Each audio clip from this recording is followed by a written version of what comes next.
لا حول ولا قوة إلا بالله العلي العظيم. أعوذ بالله من الشيطان الرجيم. بسم الله الرحمن الرحيم. الحمد لله رب العالمين، والصلاة والسلام على أشرف الأنبياء والمرسلين سيدنا ونبينا ومولانا أبي القاسم محمد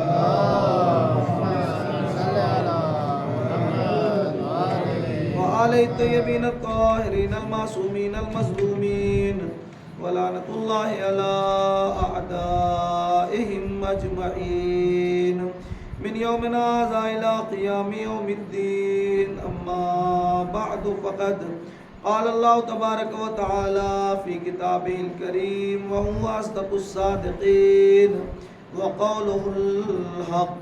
بسم الله الرحمن الرحيم. فألهمها فجورها وتقواها، قد أفلح من زكاها وقد خاب من دساها. صلوات پر محمد اللهم صل على محمد وآل محمد. وہ اللہ کہ جس نے علی کو امت مسلمہ کا رہبر قرار دیا، وہ اللہ کہ جس نے علی کو اسلام کی کشتی کا لنگر قرار دیا، وہ اللہ کہ جس نے علی کو راکب دوش پیمبر قرار دیا، وہ اللہ کہ جس نے علی کو فاطمہ کا شوہر اور کعبے کا گوہر قرار دیا، وہ اللہ کہ جس نے ہم گناہ گار انسانوں کو دیکھنے کے لیے آنکھ، سننے کے لیے کان اور حقائق و مطالب کے ادراک کے لیے دل اور دماغ دیے، وہ اللہ اپنی پاک و پاکیزہ کتاب قرآن مجید میں ارشاد فرما رہا ہے فَأَلْهَمَهَا فُجُورَهَا وَتَقْوَاهَا، اور قسم ہے اس نفس کی کہ ہم نے اس نفس کو فسق و فجور کی بھی صلاحیت دے دی اور تقوی کی بھی صلاحیت دے دی. قد افلاح من زکاہا، کامیاب ہو گیا وہ انسان کہ جس نے اپنے نفس کو گناہوں سے بچایا. وقد خاب من دساہا، ناکامیاب ہو گیا وہ انسان کہ جس نے اپنے نفس کو گناہوں میں آلودہ کیا. کل کی جو بحث ہوئی تھی وہ بحث اس مقام پہ آ کے رک رہی تھی کہ علی کا چاہنے والا دولت کے سامنے جھک نہیں سکتا. چاہے علی کے چاہنے والے کو کتنی بھی دولت دے دی جائے، شہرت دے دی جائے اور کہا جائے کہ علی کو ماننا چھوڑ دو، تو علی کے ماننے والا اگر یقینی ہے تو وہ نہیں چھوڑ سکتا. تو آج ہمیں سمجھنا یہ ہے، چونکہ آج کچھ باتیں اور بھی عرض کرنی ہے، سمجھنا یہ ہے کہ علی کہتے کسے ہیں. علی نام ہے کامیاب کا، جو کامیاب ہو اسے علی کہتے ہیں. اور رسول نے فرمایا ہے کہ یا علی انت وشیعتک هم الفائزون. اور دو آیتیں اور بھی آپ کو سنائی ہیں، سورہ والعصر کی اور سورہ والشمس کی. اب دیکھیے کہ علی کہتے کسے ہیں. علی نام ہے کامیاب کا، جو کامیاب ہو اسے علی کہتے ہیں. جو دنیا میں آئے تو بھی کامیاب، جنگ کرے تو بھی کامیاب، صلح کرے تو بھی کامیاب، احتجاج کرے تو بھی کامیاب، کسی کی گستاخیوں پہ خاموش رہے تو بھی کامیاب. کہتے ہیں کہ علی ان کے دور میں خاموش رہے، علی ان کے دور میں خاموش رہے، علی ان کے دور میں خاموش رہے. اما میں آپ کے سامنے ایک بات عرض کر دوں کہ اگر آپ کے سامنے آپ کو کوئی مسلسل برا بھلا کہنا چلا جائے، آپ کوئی رسپونس نہ لیں، کوئی ایکشن نہ لیں، تو سامنے والا خود بخود خاموش ہو جائے گا. بس یہی مسئلہ میرے مولا کے ساتھ تھا. اجماع ہوتا رہا علی خاموش رہے، شورا ہوتا رہا علی خاموش رہے، کہہ و کلمہ ہوتا رہا علی خاموش رہے. لیکن تاریخ لکھتی ہے کہ ایک وقت ایسا بھی آیا کہ اجماع تھک گیا، شورا تھک گیا، کہہ و کلمہ تھک گیا. نہیں ملی، اما جو مشاہریوں کی خدائی کو ٹھکرا دے وہ چند لوگوں سے خلافت لینے کے لیے جائے گا۔ میرے مولا کسی کے در پہ خلافت یا بیعت کرنے کے لیے نہیں گئے، بلکہ لوگ مولا کے در پہ خلافت اور بیعت کرنے کے لیے آئے ہیں۔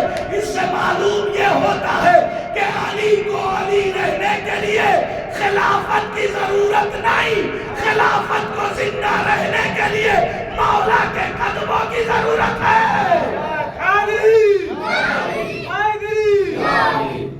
علی نے جنگ احد میں تلوار چلائی، یہ نہیں کہا کہ میں کامیاب، مرحب کا سر قلم کیا، یہ نہیں کہا کہ میں کامیاب۔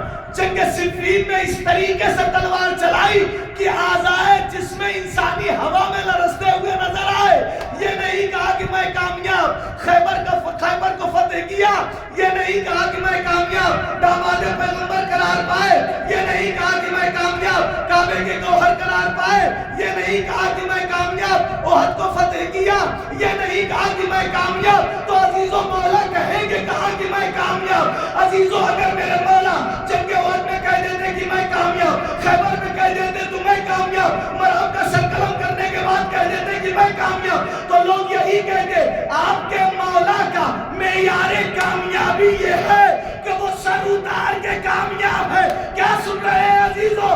مولا نے یہ نہیں کہا کہ میں کامیاب، مولا نے کہا ابھی نہیں کہوں گا، ورنہ یہی کہیں گے لوگ کہ آپ کے علی سر اتار کے کامیاب ہے۔ مولا نے کہا گھبرانے کی بات نہیں ہے، جب 19 رمضان ہوگی سرسردہ معبود میں خم ہوگا، اور جب ابن ملجم تلوار چلائے گا تب کہوں گا فزت برب الکعبہ، رب کعبہ کی قسم میں کامیاب ہو گیا۔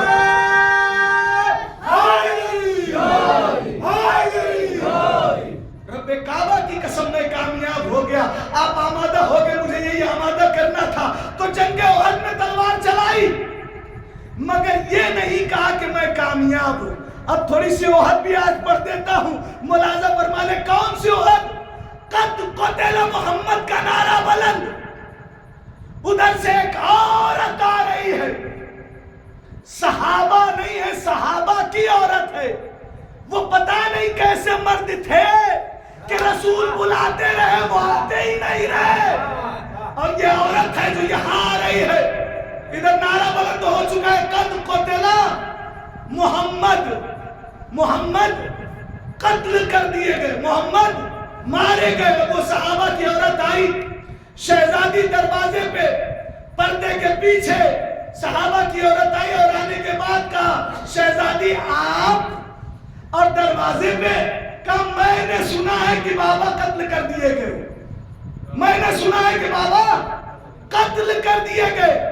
وہ کہتے شہزادی گھبرانے کی کیا بات ہے، میں جاتی ہوں آپ کے بابا کی تیمارداری کر کے آتی ہوں، دیکھ کے آتی ہوں کہ آپ کے بابا کیسے ہیں۔ اب یہ عورت گئی، اور جب یہ عورت جا رہی ہے تو اس کے گھر سے بھی 3 افراد، کون کون؟ شوہر ہے، بھائی ہے اور بیٹا ہے۔ جیسے ہی بھائی کے پاس پہنچی، کہا بہن بڑے اچھے وقت پہ آ گئی ہو، ذرا میرے متعلق، میرے گھر والوں کے متعلق اور اپنے متعلق وصیتیں سنتی جاؤ۔ اس نے دیکھیے کیا جواب دیا، کہا اپنی وصیت اپنے پاس رکھ، پہلے یہ بتا کہ یاسین و طٰہٰ کے مصداق کیسے ہیں، توجہ کیجئے گا، یاسین و طٰہٰ کے مصداق کیسے ہیں؟ اس نے کچھ جواب نہیں دیا۔ اب یہ آگے بڑھی، اور آگے بڑھنے کے بعد آئی کہاں پہ؟ بھائی کے پاس نہیں بلکہ بیٹے کے پاس۔ کہا اماں آپ اور میدان کارزار میں، اے اماں میں جانے والا ہوں دنیا سے، میرا سر اپنے زانوں پہ رکھ لو۔ اب وہ عورت کا جگر تو دیکھیے، اس نے کہا اپنا سر اپنے پاس رکھ، پہلے یہ بتا کہ عبداللہ کا یتیم کیسا ہے۔ کوئی جواب نہیں ملا، جلدی جلدی پڑھ دیتا ہوں، کوئی جواب نہیں ملا۔ اب پہنچی شوہر نامدار کے پاس، جو بڑا محبت کرتا ہے، بڑا انسیت کرتا ہے، بڑا لگاؤ پایا جاتا ہے، اچھا دونوں کا رابطہ اور تال میل ہے۔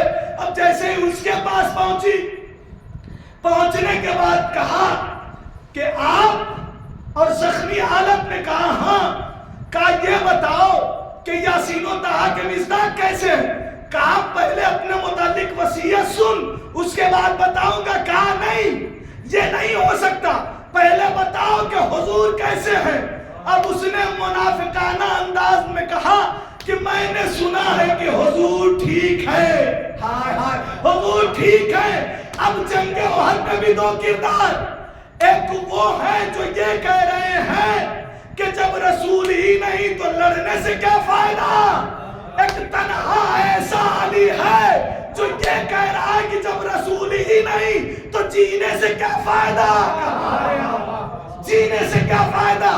اب تاریخ بتاتی ہے کہ مولا کائنات مجمع کو چیرتے ہوئے پہنچے، جس نشیب میں جس گڈھے میں پیغمبر پڑے ہوئے تھے پیغمبر کو اٹھایا، اور یہ نہیں بلکہ یہ عورت آئی، اور آنے کے بعد اس نے کہا کہ ہم نے سنا ہے کہ آپ کے بابا صحیح اور سلامت ہے۔ شہزادی نے کہا رک جاؤ ذرا تفصیل سے سناؤ۔ کہا شہزادی مجھے معاف کیجئے گا، میرے گھر سے 3 افراد گئے ہوئے ہیں اور تینوں زخمی ہیں۔ اب جیسے ہی گئی تو تینوں کے تینوں زمین کے لقمے بن گئے۔ اب ہر زمانے میں طنز دینے والے موجود ہوتے ہیں، اس زمانے میں بھی کسی دل جلے نے کہہ دیا آؤ جاؤ رسول کی خبر پہنچاؤ، آؤ جاؤ رسول کی خبر پہنچاؤ، آؤ جاؤ رسول کی خبر پہنچاؤ۔ اس نے کہا بے وقوف سن، میرے اوپر جو اجر رسالت تھا اس کو میں نے ادا کر دیا، میرے اوپر جو اجر رسالت تھا اس کو میں نے ادا کر دیا۔ اب ادھر مولا کائنات گئے اور جانے کے بعد مجمع کو چیرتے ہوئے پیغمبر کو دونوں ہاتھوں میں اٹھایا، پیغمبر کو دونوں ہاتھوں میں اٹھایا۔ میں نے کہا پروردگار تیرا قرآن کہا کیا؟ میں نے کہا حل جزاء الاحسان الا الاحسان، احسان کا بدلہ احسان ہوا کرتا ہے۔ اگر تیرے حبیب کو علی نے جنگ احد میں اٹھا کے دکھایا کہ ھذا محمدون، یہ محمد ہے، تو اس کا انعام کیا دے گا؟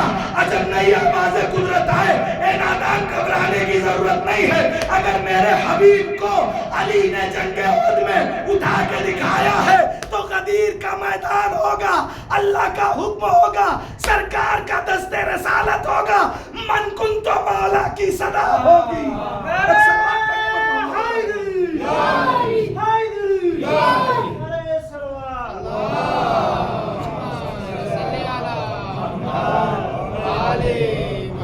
من کنتوں کی صدا ہوگی۔ اتنا ہی نہیں ہے عزیزان محترم، اگر جنگ احد پڑھا جائے تو کئی دن گزر جائے۔ اس میں ایک تھے ابو دجانہ، ان کو 2 طریقے سے پڑھا گیا، ان کو دجانہ بھی کہا جاتا ہے اور دجانہ بھی کہا جاتا ہے، ہر دو درست ہے۔ لغت میں آپ دیکھ سکتے ہیں، لغات کشمیری دیکھ لیں یا فیروز اللغات دیکھ لیں، کہیں پہ بھی دیکھ سکتے ہیں، دجانہ اور دجانہ۔ میں نے کل وعدہ کیا تھا آپ سے کہ میں بتاؤں گا کہ یہ جو قبر میں جریدتین رکھی جاتی ہے یہ کاہے کے لیے رکھی جاتی ہے، کیا ضرورت ہے؟ کمچی تو ہوتی ہے نا، خلیل جسے کہا جائے کس بازو میں کس بازو میں، کیوں رکھی جاتی ہے؟ وہ ثواب اپنی الگ جگہ، کہ جب تک جسے کہا جائے کہ بیری کی پتی، بیری کا جب تک درخت رکھا جائے گا، بیری کی ٹہنی رکھی جائے گی، جب تک وہ ٹہنی خشک نہیں ہوتی پروردگار عذاب نازل نہیں کرتا۔ یہ تو روایت کا فکر ہے کہ عذاب نازل نہیں کرتا۔ اچھا یہ بتائیے آپ، اگر کہیں بیری کا درخت نہ ملا تب کیا کریے گا، کیا رکھیے گا؟ اگر بیری کا درخت نہ ملا تو ایسی صورت میں انار کی ٹہنی لیجئے، کاٹنے کے بعد جریدتین بنائے اور بنا کے رکھیے۔ اگر انار بھی دستیاب نہ ہوا پھر کیا کریے گا؟ کاٹ کھجور لیجئے اور اس کی ٹہنی کو رکھ دیجئے۔ توجہ کیجئے، جریدتین۔ اب ابو دجانہ کی تلوار ٹوٹی، آئے سرکار کے پاس، جنگ احد پڑھ رہا ہوں ابھی، آئے سرکار کے پاس، کہا یا نبی اللہ میری تلوار ٹوٹ گئی ہے، مجھے تلوار دے دیجئے۔ اب لوگ خطیب بھی پڑھ دیتے ہیں، خدا کی قسم مجھے افسوس ہوتا ہے، لائیو چل رہی ہے کہہ رہا ہوں، مجھے افسوس ہوتا ہے خطیب بھی پڑھ دیتے ہیں، اچھے خطیب پڑھ دیتے ہیں کہ مولا کائنات نے جنگ احد میں 313 تلواریں توڑی۔ اما کون سی فضیلت ہے علی کی؟ ہائے کہاں ہے؟ کون سی فضیلت ہے علی کی؟ اما ایکسیڈنٹ اس کا ہوتا ہے جسے کار چلانی نہ آتی ہو، جو ذوالفقار نسلوں کو دیکھ کے چلے، جو ذوالفقار نسلوں کو دیکھ کے چلے وہ ذوالفقار ٹوٹ سکتی ہے، علی کی تلوار ٹوٹی نہیں ہے۔ خصائص حسینیہ میں شہید حماسہ حسینیہ میں شہید مرتضیٰ مطہری علیہ الرحمن نے تحریر فرمایا ہے کہ مولا کی تلوار ٹوٹی نہیں بلکہ 70 مرتبہ مولا کائنات نے تلوار کو سیدھا کیا ہے. یہ ہے جنگ احد. 70 مرتبہ مولا کائنات نے تلوار کو سیدھا کیا ہے. سیدھے کرتے جاتے ہیں لڑتے جاتے ہیں, سیدھے کرتے جاتے ہیں لڑتے جاتے ہیں, اور جب بالکل کام کے لائق نہ رہی تب پیغمبر کی خدمت پہ آئے. اور ادھر کون آیا؟ ابو دجانہ آیا. یہ صحابی پیغمبر ہے.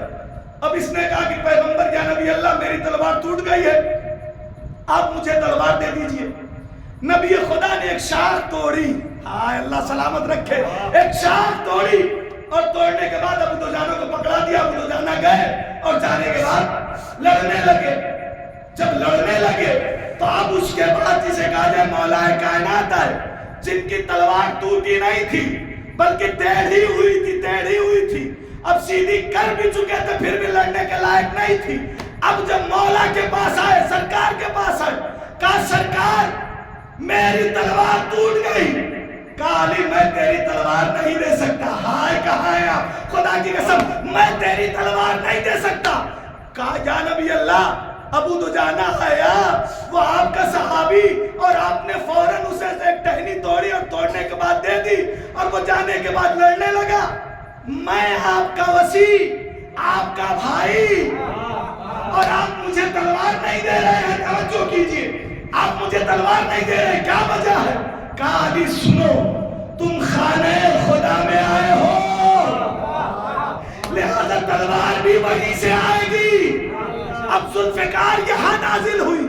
جب ذوالفقار یہاں نازل ہوئی تو اب جملہ آپ کی سماعتوں کے حوالے, ایک علی ایسا جو خانہ کعبہ میں پیدا ہو تو تلوار بھی وہیں سے آئے. آخری علی یہیں سے ظاہر ہوگا. اب سنیے کی جریدتین کہنے کے لیے رکھی جاتی ہے. الزام ہے ہمارے اوپر کہ اس لیے رکھتے ہیں کہ جب ملائکہ اور فرشتے قبر میں آئیں گے تو یہ انہیں ماریں گے. کہاں ہے یہ انہیں ماریں گے؟ دیکھیں ہمارے یہاں کوئی بھی چیز اس طریقے سے نہیں رکھی جاتی. اب جواب سنتے جائیے. اب جیسے ہی جسے کہا جائے کہ رکھنے کی باری آئی, کیا کہا؟ جریدتین کہنے کے لیے رکھی جاتی ہے. تو ایک علی ایسا جو خانہ کعبہ میں پیدا ہو تو تلوار بھی وہیں سے آئے. آخری علی اسی خانہ کعبہ سے ظہور کرے گا, ظہور کرے گا, ظہور کرے گا. اس لیے کہ ہم رجعت کے قائل ہیں, اور رجعت کا مطلب ہوتا ہے پلٹانا. یعنی ایک مرتبہ اور کربلا ہوگی دنیا میں, ایک مرتبہ اور کربلا ہوگی دنیا میں. اس لیے کہ جب تک امام جب آئیں گے 40 سال حکومت کریں گے, اس کے بعد اچھے بھی پلٹائے جائیں گے, برے بھی پلٹائے جائیں گے, تب تو دنیا عدل و انصاف سے بھرے گی. اور جب دنیا عدل و انصاف سے بھر جائے گی تب جسے کہا جائے کہ قیامت کا مسئلہ ہوگا, ہے کہ نہیں ہے. تو اب آ گئے, آخری علی یہیں سے ظاہر ہوگا. تو یہ بتائیے کس کے دل میں محبت نہیں ہے؟ محبت ہے نا, ہے کہ نہیں محبت؟ محبت ہے نا. یہ بتائیے جو دنیا سے جا چکے, جب امام کہیں گے میری نصرت کے لیے آؤ, میری مدد کے لیے آؤ, تو جتنے دنیا میں رہیں گے وہ سارے کے سارے افراد تو جائیں گے, اور جو دل میں محبت لے کے گئے ہیں ان کا کیا ہوگا؟ ہائے ہائے کہا میں نے آپ کو, جو دل میں محبت لے کے چلے گئے ہیں ان کا کیا ہوگا؟ ہر آدمی ایک اسلحہ رکھتا ہے کہ امام زمانہ جب آئیں گے تو ان کی مدد کرنے کے لیے اسلحہ لے کے جائیں گے, اسلحہ لے کے جائیں گے, اسلحہ لے کے جائیں گے, اسلحہ لے کے جائیں گے. تو عزیزان محترم جتنے کے جتنے زندہ ہوں گے وہ کچھ نہ کچھ اسلحہ لے کے امام زمانہ کی نصرت کے لیے جائیں گے. تو قبر والے کے پاس کون سا اسلحہ ہوگا؟ اما یہی جریدتین ہوگی جو ذوالفقار کا کام کرے گی.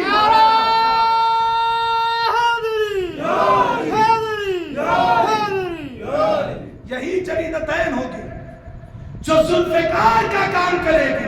یعنی ہماری شریعت میں کوئی بھی چیز ایسے نہیں رکھی جاتی, اس لیے کہ جو زندہ ہوں گے ان کے پاس کوئی نہ کوئی اسلحے ہوں گے, لیکن جو مر کے چلے جائیں گے ان کے پاس یہی جریدتین ہوگی جو ذوالفقار کا کام کرے گی. اچھا انسان مرنے والا مر گیا, میں آیا یہاں مجلس پڑھنے، ایک جملہ اور سنتے جائیے، آیا مجلس پڑھنے، کہو مولوی معروفی آیا تھا، مجلس پڑھ کے چلا گیا، اتفاق ایسا کہ میں مر جاؤں، توجہ کیجئے خدا کی قسم کہاں لے جا رہے ہوں آپ کو، اگر تھوڑا سا دیر ہو جائے تو معاف کیجئے گا، آج معاف کیجئے گا، ایک صلوات تو پڑھیے پر محمد اور آل محمد۔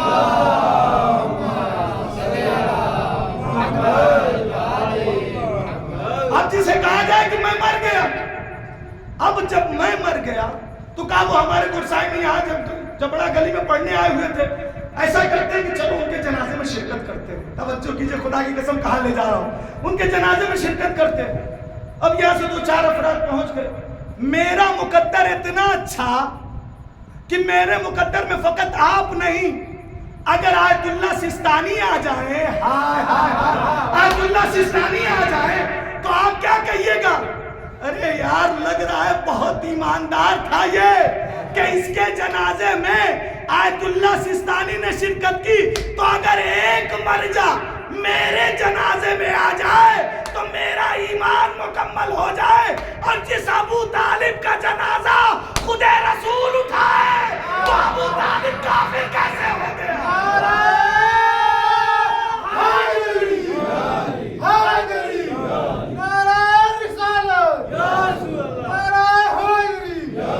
جو ملام رسول ہوتا ہے اس کے دامن میں پھول ہوتا ہے، پالتے ہیں جسے ابو طالب ایک امام ایک رسول ہوتا ہے، جس ابو طالب کا جنازہ خود پیغمبر اٹھائے وہ ابو طالب کافر ہو جائے، اور میرے میں اگر آیت اللہ سستانی شرکت کر دے تو میں سب سے بڑا مومن بن جاؤں۔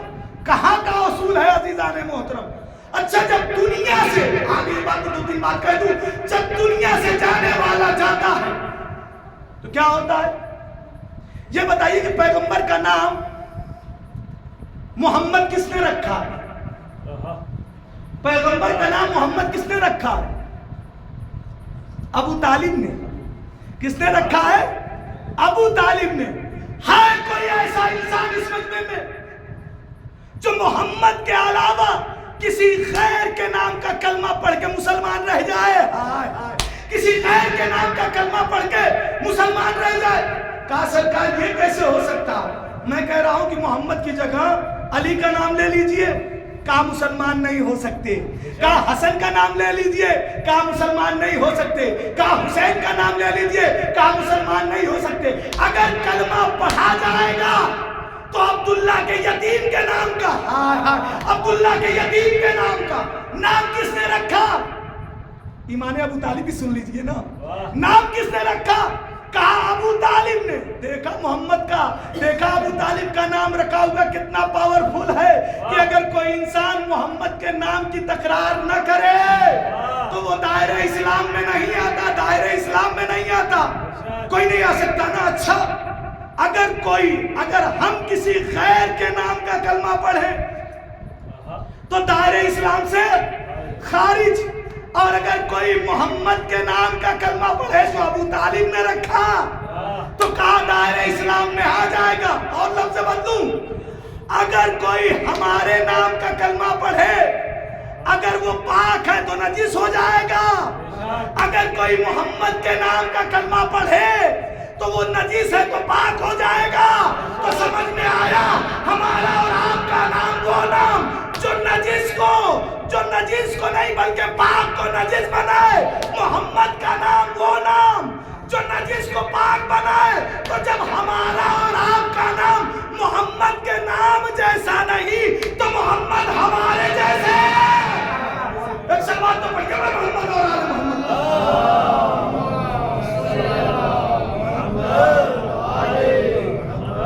تو اگر آدمی نام رکھ دے تو اگر اس کے نام کی تکرار نہ ہو تو کوئی دائرے اسلام میں نہیں آتا، تو وہ ابو طالب کتنا بڑا مسلمان رہا ہوگا جس نے یہ نام محمد کو دیے، کتنا بڑا مسلمان رہا ہوگا۔ آ جائیے اب ہذا محمد، یہ محمد ہے۔ کون اٹھا کے دکھا رہا ہے؟ مولائے کائنات۔ اللہ نے انعام کیا دیا؟ کہا غدیر کا میدان ہوگا، اللہ کا حکم ہوگا، سرکار کا دست رسالت ہوگا، من کنتو مولا کی صدا ہوگی، آ گئی غدیر. اب سن لیجئے دو چار جملے. غدیر کسے کہتے ہیں؟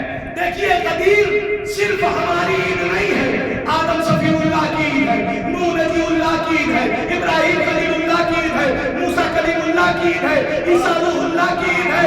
عید غدیر اللہ کی عید ہے. اس عید کو سچے دل سے وہی مناتے ہیں جو حضرت آدم کی سچی اولاد ہے. اس عید کو سچے دل سے وہی مناتے ہیں جو حضرت محمد مصطفیٰ صلی اللہ علیہ وآلہ وسلم کے سچے پیروکار ہیں. کیوں؟ اس لیے کہ اس عید کا تعلق اہل ایمان سے ہے, صاحب قرآن سے ہے, حافظان قرآن سے ہے. ہماری نظر میں یہ عید اندلیبان چمن کی عید ہے, ساکنان گگن کی عید ہے, دائران ادب کی عید ہے, خادمان حسین و حسن کی عید ہے. اور دیکھیے غدیر کی گہرائیوں میں ڈوب کر دیکھیے گا تو پتا چلے گا کہ ابو طالب کے نام کی, ابو طالب کے ایمان کی روشنی کا نام ہے غدیر. فاطمہ بنت اسد کے فرزند کی برتری کا نام ہے غدیر. سچ تو یہ ہے کہ اعلان خلافت علی ابن ابی طالب کا نام ہے غدیر.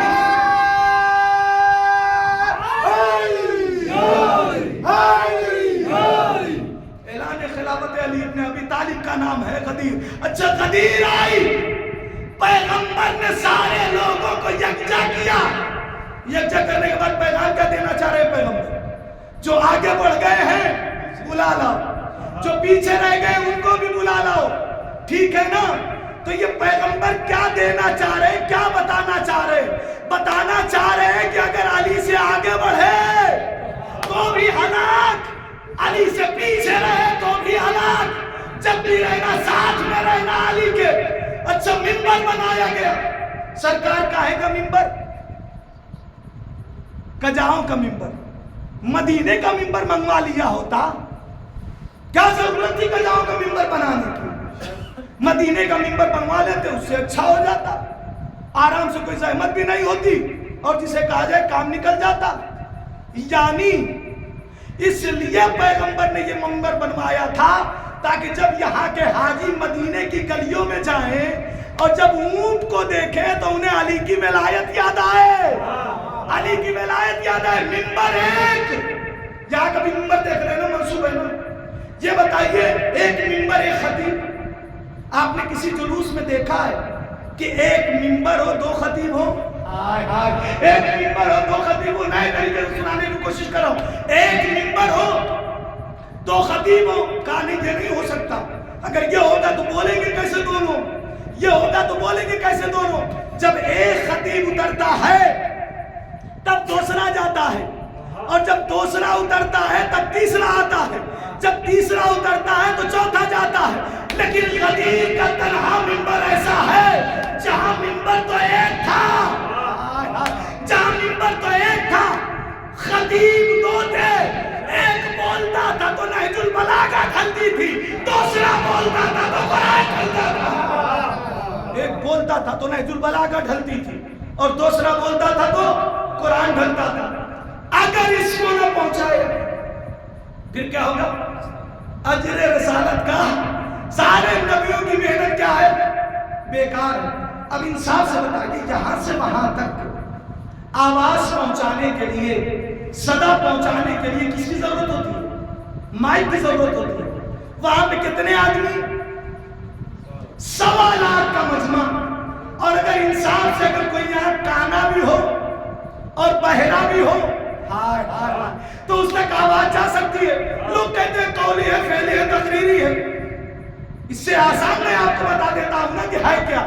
کب پیغمبر نے اٹھا کے دکھایا علی کو, جتنے دیکھنے والے تھے انہوں نے دیکھ لیا.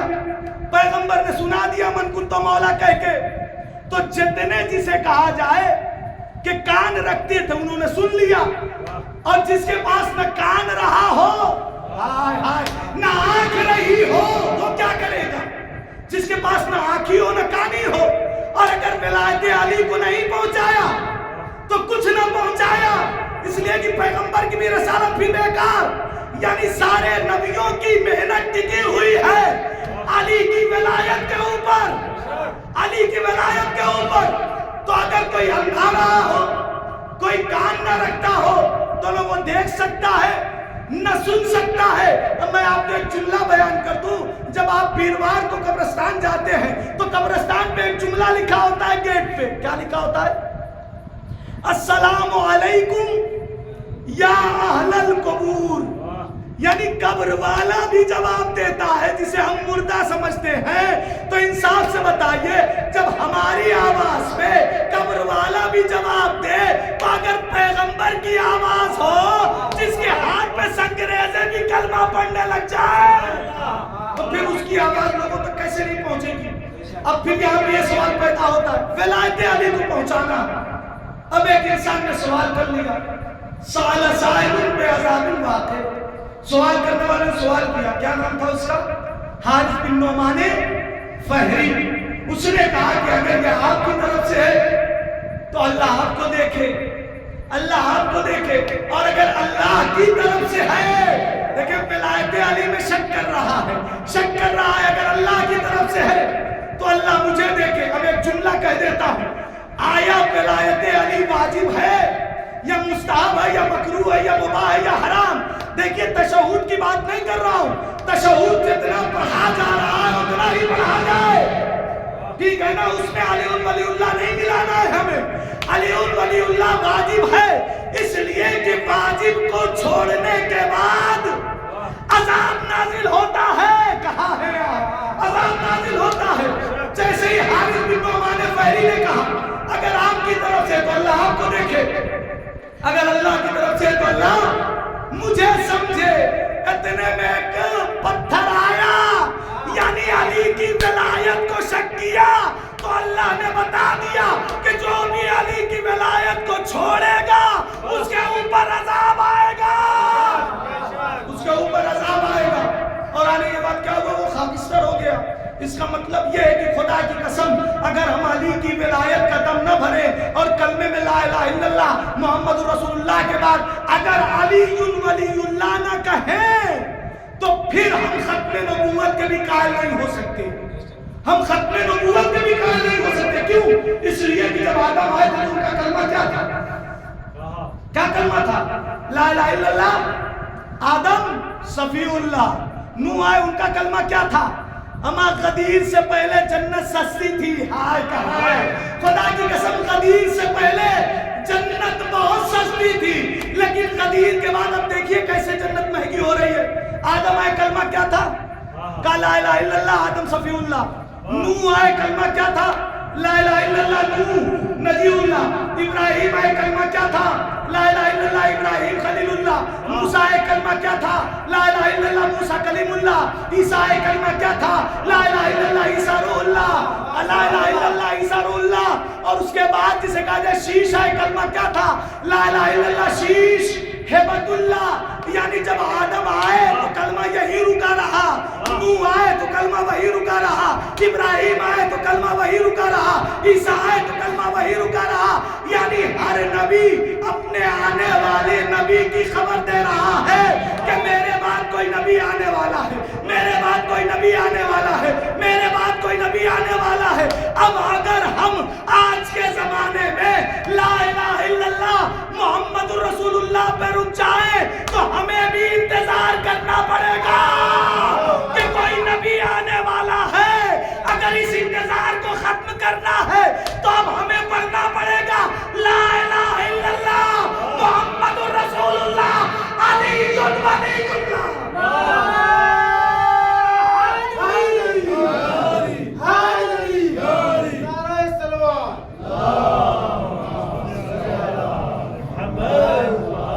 اگر ختم نبوت کے قائل ہونا ہے کہ نبوت کا سلسلہ بند ہو گیا، اب امامت کا سلسلہ آگے بڑھا ہے، تو جن کے یہاں لا الہ الا اللہ محمد رسول اللہ تک رہ گئے وہ نبی کا انتظار کر رہے ہیں. جو علی ولی اللہ تک آ گئے وہ امامت کا انتظار کر رہے ہیں، وہ امامت کا انتظار کر رہے ہیں. اور سنیے غدیر کیسے سستی تھی.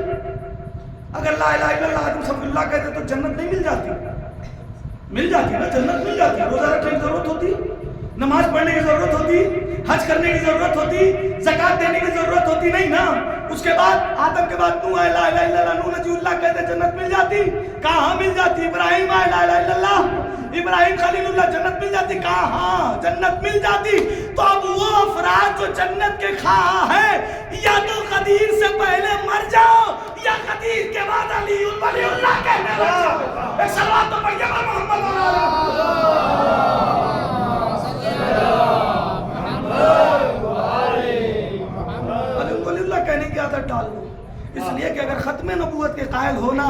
تو پھر لا الہ الا اللہ محمد رسول اللہ کے بعد علی ولی اللہ کہنا ضروری ہوگا. آئیے میں لے چل رہا ہوں. جب یہ بچہ دنیا میں آتا ہے، چونکہ کل فقط اور فقط مصائب ہونے ہیں، اس لیے کہ کل شب عاشور ہو جائے گی، لہٰذا بہتر یہ ہوتا ہے کہ انسان اس دن فقط اور فقط جسے کہا جائے کہ مصائب پڑھے، اور 10 محرم کو بھی ہونا یہی چاہیے کہ مصائب پڑھے، اس لیے کہ اس سے غم اور علم کی تاریخ کوئی ہمارے لیے نہیں ہے عزیزان، ہمارے لیے کوئی تاریخ نہیں ہے. اب جسے کہا جائے کہ جب انسان دنیا میں آتا ہے تو اللہ اسے حیوان جبلت سے نوازتا ہے اور ملکوتی جنبے سے نوازتا ہے، پھر یہی انسان ہوتے ہوتے زمانے سے گزرتا ہے، پھر جسم اور روح لاتا ہے، پھر رشتہ لاتا ہے، پھر اس کے بعد جسے کہا جائے کہ ادوار سے گزرتا ہے، کبھی بچپنا ہوتا ہے، کبھی جوانی ہوتی ہے، کبھی بڑھاپا ہوتا ہے، اور پھر یہ انسان ہوتے ہوتے آتا ہے. اور امتیاز بھی اس انسان کے اندر پائے جاتے ہیں، بھی بہت ساری چیزیں رہ جاتی ہیں انشاءاللہ. پھر کبھی صحیح آج ایک بات کہہ دوں کہ کسی انسان کے اوپر اگر دھوکہ ہوتا ہے تو وہ دھوکہ 3 طریقوں سے خالی نہیں ہوتا. مجھے نہیں معلوم کہ آپ کی سماعت کہاں ہوگی جب میں جملہ پڑھوں گا، تو 3 طریقوں سے خالی نہیں ہوتا. یا اس کی شخصیت سے بلند ہوتا ہے، یا اس کی شخصیت سے پست ہوتا ہے، یا اس کی شخصیت کے مطابق ہوتا ہے. توجہ کیجئے گا، یا اس کی شخصیت کے مطابق ہوتا ہے، یا اس کی قدر و قامت کے برابر ہوگا، یا کم ہوگا یا زیادہ ہوگا. اما کیا کہنا باپ اور بیٹے کا، ہائے ہائے ہائے، کیا کہنا باپ اور بیٹے کا.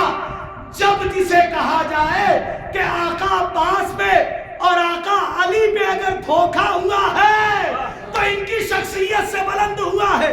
ایک جسے کہا جائے ایک شب ہجرت کا دھوکا، ایک صفین کا دھوکا، ایک باپ کا دھوکا، ایک بیٹے کا دھوکا.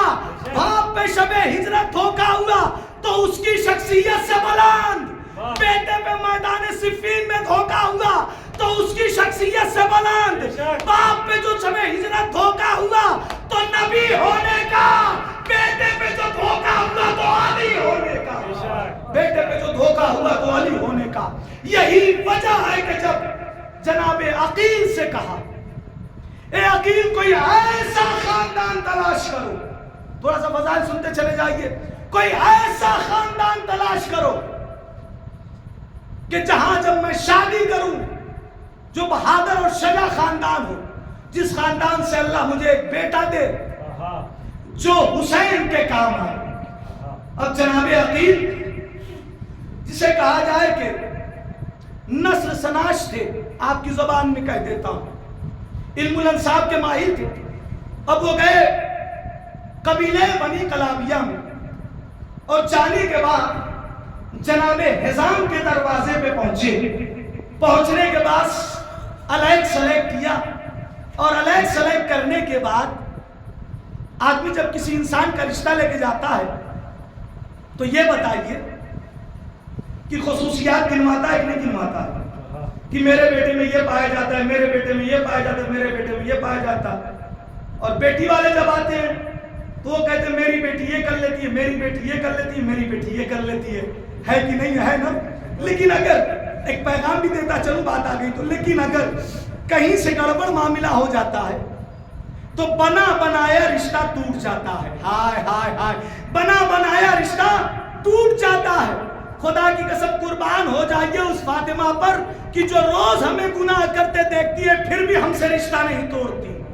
کہ کاش کہ اب یہ سدھر جائے، کاش کہ اب یہ سدھر جائے. اب جب جناب حزام پہنچے وہاں پہ تو پہنچنے کے بعد علی کی خصوصیات کو بیان کرنے لگے. جناب حزام نے پوچھا کس لیے آئے؟ کہا میں رشتہ لے کے آیا ہوں. کہا کس کا رشتہ لے کے آئے ہو؟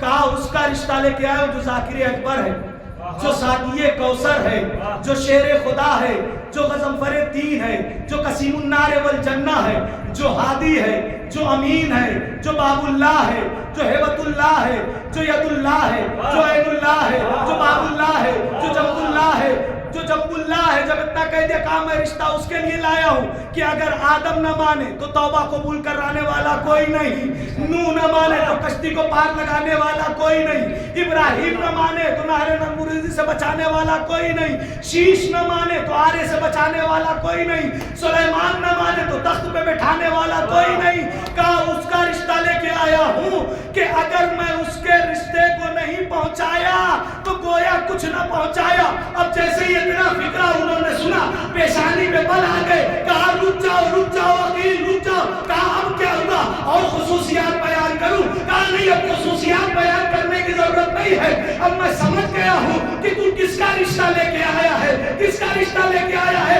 عقیل ذرا دروازے پہ ٹھہر جاؤ، ابھی میں گھر جاتا ہوں اور جانے کے بعد اپنی زوجہ سے پوچھ کے آتا ہوں۔ اب جناب حزام گئے گھر میں اور جانے کے بعد کہتے ہیں اے زوجہ پہلے سجدہ شکر کر۔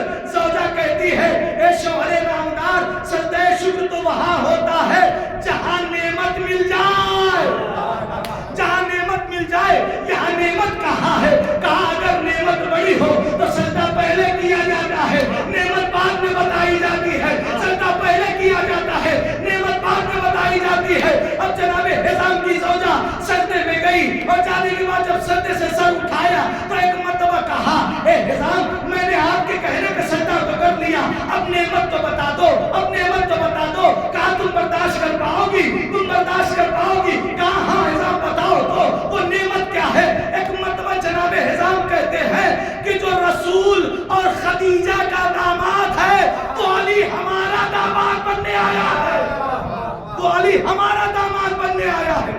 اب اس کے بعد 4 شعبان کو مولا عباس کی ولادت ہوئی اور جب جناب شہزادی شادی کے بعد جب دہلیز فاطمہ زہرا پہ پہنچی ہے تو آنے کے بعد دہلیز فاطمہ زہرا پہ ایک ہی جملہ کہا تھا۔ کیا کہا تھا؟ یہ کہا تھا کہ اے در زہرا گواہ رہنا کہ میں یہاں نوکرانی بن کے آئی ہوں، مالکن بن کے نہیں آئی۔ دیکھا کتنا بہترین جملہ کہا، میں یہاں نوکرانی بن کے آئی ہوں، خادمہ بن کے آئی ہوں، مالکن بن کے نہیں آئی ہوں۔ اس کے بعد جب 4 شعبان کی صبح ہوئی اور مولا عباس کی ولادت ہوئی، مولا عباس کو جیسی خبر ہوئی، مسجد میں مولا حسین مولا علی کو جیسی خبر ہوئی، مولا علی مسجد میں نماز پڑھ رہے تھے اور جیسی خبر ہوئی کہ آپ کے یہاں اللہ نے نعمت دی ہے، اللہ نے نعمت دی ہے۔ اب ایک مرتبہ مولا کائنات آئے، آنے کے بعد عباس کو ہاتھوں پہ لیا۔ میں کہوں گا کہ مجھے ایسا لگ رہا تھا کہ جیسے وفا کا قرآن علی کے ہاتھوں پہ آ گیا ہے، علی کے ہاتھوں پہ آ گیا ہے۔ وفا کے قرآن کو علی نے اٹھایا اور اٹھانے کے بعد ایک مرتبہ کہتے ہیں میں نے نماز شب میں جیسا خدا سے مانگا تھا ویسے ہی خدا نے مجھے دیا، ویسے ہی خدا نے مجھے دیا۔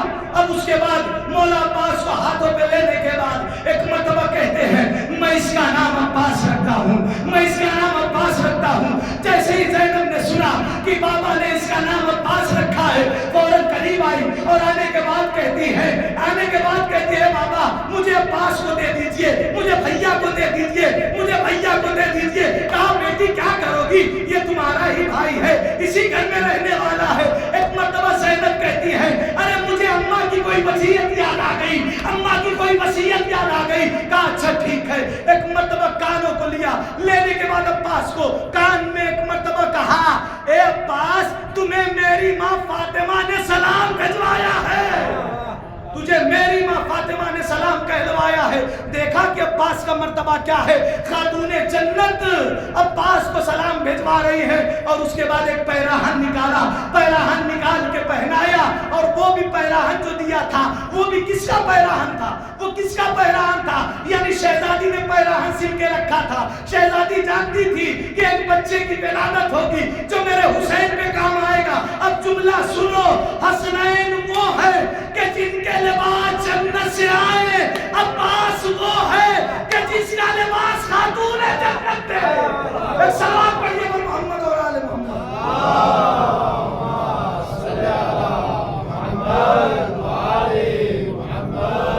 ایک اور سلوات پڑھے پر محمد اور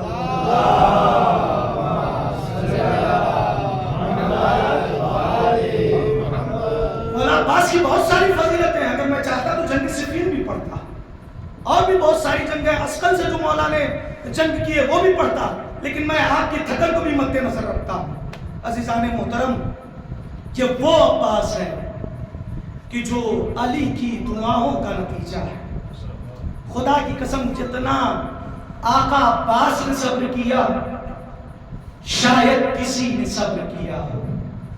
آقا عباس کو جگہ جگہ روکا گیا، میں مصائب کم کر رہا ہوں عزیزان محترم، ورنہ میں پورا مصائب پڑھتا لیکن کم مصائب پڑھ رہا ہوں۔ روایت بتاتی ہے کہ جب ولید کے دربار میں امام کو بلایا گیا تھا اور جب ولید نے گستاخی کی تھی اور امام نے جب کلمہ استرجاع جاری کیا تھا زبان پہ، تو سب سے پہلے جو دروازہ توڑ کے داخل ہوا تھا اسے عباس کہتے ہیں، اور جانے کے بعد شمشیر کو میان سے نکالا اور کہا آقا اجازت ہے کہ میں ان کو قتل کر دوں؟ آقا نے کہا عباس ابھی کربلا نہیں ہے، عباس ابھی کربلا نہیں ہے۔ یہ پہلا موقع۔ دوسرا موقع جب حر نے لجام فرس پہ ہاتھ رکھا تھا تو جناب عباس اس وقت غضب کے عالم میں تھے اور میان سے پھر وہاں پہ بھی تلوار نکالی کہ حر کے سر و تن میں جدائی کر دیں، لیکن پھر آقا حسین پڑھ کے کہتے عباس ابھی کربلا نہیں ہے، تمہیں کربلا کے لیے مانگا۔ دو جگہ روکا۔ تیسرا مقام جب خیمہ حسینی اٹھانے کی باری آئی کہ خیام حسینی کو یہاں سے اٹھا لیا جائے اور دوسری جگہ لے جا کے نصب کیا جائے، اس جگہ آقا حسین بھی پیچھے ہٹ گئے کہ اب میں عباس سے کیا کہوں گا، اب تو میں کربلا آ گیا، اب میں کربلا آ گیا ہوں، میں عباس سے کیا کہوں گا۔ ایک مرتبہ فضہ کو بلایا اور کہا اے اماں فضہ جاؤ اور جا کے زینب سے کہہ دینا کہ اب میں عباس کو نہیں روک سکتا، اب یہ تمہارا کام ہے کہ تم عباس کو روکو، اس لیے کہ اب عباس کربلا میں آ گئے ہیں۔ جیسے ہی جناب زینب نے سنا، جناب زینب کہتی ہے اے بھیا ٹھیک ہے۔ ایک مرتبہ آقا کو بلایا، آقا عباس آئے، کہا شہزادی اگر آپ کا حکم ہے تو عباس کچھ نہ کرے گا، عباس کچھ نہ کرے گا۔ عزادارو اتنے مقام پہ روکا۔ محرم کو بھی جب شمرامان نامہ لے کے آیا تھا اور کہا تھا کہ میرے بھانجے کہاں ہیں، اس وقت بھی عباس نے تلوار پہ ہاتھ رکھا تھا، وہاں پہ بھی جسے کہا جائے کسی طریقے سے روکے وہ مجھے نہیں معلوم، لیکن عزادارو جب 7 محرم آئی ہے نا، العطاش العطاش ہائے پیاس کی جب آوازیں بلند ہونے لگی ہے نا، تو ایک مرتبہ جناب مولا عباس امام کی خدمت میں آتے ہیں اور آنے کے بعد کہتے ہیں آقا ارے مجھے مرنے کی اجازت دے دو۔ کہا عباس ارے میں تجھے کیسے مرنے کی اجازت دے دوں، تو ہمارے سپاہیوں کا علمبردار ہے، میں علمبردار کو کیسے اجازت دے دوں۔ کہا وہ علمبردار ہی کہا، اب تو سپاہی نہ رہے، وہ دیکھیے جون کا لاشا پڑا ہوا ہے، وہ دیکھیے حبیب کا لاشا پڑا ہوا ہے، وہ دیکھیے قاسم کا لاشا پڑا ہوا ہے۔ ایک مرتبہ جب آقا حسین نے اجازت نہیں دی تو روایت بتاتی ہے کہ ایک مرتبہ آقا عباس خیمے کے پاس گئے اور جانے کے بعد بیٹھ گئے۔ اتنے میں کیا سنا کہ سکینہ کہتی ہے اے پھوپھی اماں مجھے پیاس لگی ہے، اے پھوپھی اماں مجھے پیاس لگی ہے۔ ایک مرتبہ آقا عباس نے جیسے یہ جملہ سنا کہا اے سکینہ بچی ادھر آؤ، تمہیں پیاس لگی ہے، تمہیں پیاس لگی ہے۔ کہا ہاں چچا جان پیاس مارے ڈال رہی ہے، پیاس مارے ڈال رہی ہے۔ اے چچا جان کہیں سے تھوڑا سا پانی مل جاتا تو میرا سینہ ٹھنڈا ہو جاتا۔ لیجیے عزادارو جناب سکینہ ننھی بچیوں کے ساتھ ایک مشکیزہ لے کے آئی۔ اے عباس اے چچا عباس یہ ساری بچیاں پیاسی ہیں، ان کے پانی کی سبیل کیجئے۔ اب آقا حسین کی خدمت میں آقا عباس لے کے پہنچے ان بچیوں کو۔ جب بچیوں کو دیکھا تو کہا اے آقا اگر آپ چھنک کی اجازت نہیں دیتے تو اتنا تو کر سکتے ہیں نا کہ مجھے پانی لانے کی اجازت دے دیجئے۔ ارے یہ بچیاں پیار سے تڑپ رہی ہیں، یہ بچیاں پیار سے تڑپ رہی ہیں۔ آقا حسین کہتے ہیں ٹھیک ہے عباس جاؤ ان بچیوں کے لیے پانی کا انتظام کرو۔ ایک مرتبہ آقا حسین نے ایک ٹوٹا ہوا نیزہ دیا، ارے جسے علی نے دعا میں مانگا تھا کہ یہ میرا عباس میرے حسین میں کام آئے گا۔